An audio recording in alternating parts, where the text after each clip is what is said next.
2026 မတ်လ 1 ရက်နေ့တနေ့တာလေးပေါ့3 ရွာမှာနေတာဆိုတော့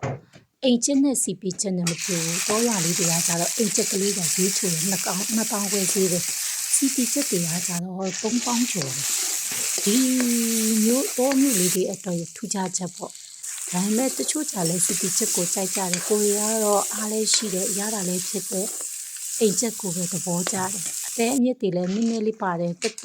တကောင်မှဆိုတိပဲပါတယ်အမျိုးသားအတွက်ဘေးဖယ်ပြီးချောပေးထားတယ်ခလေးတွေနဲ့ကိုရီအတွက်ကကြတော့စွပ်ပြုတ်ကလေးဟင်းရီလှုပ်တော့တယ်ရာသီဥတုအကူပြောင်းလည်းဖြစ်တယ်အခုတော့တွင်အဖျားတွေလည်းများတယ်တကူလုံးကြိုက်ခဲနေတဲ့လူတွေအားယုတ်နေတဲ့လူတွေအတွက်ဆိုပြီးအတွက်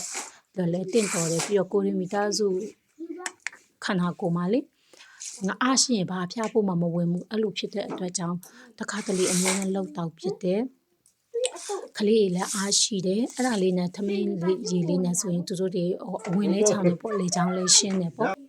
အရက်နဲ့လည်းစားကောက်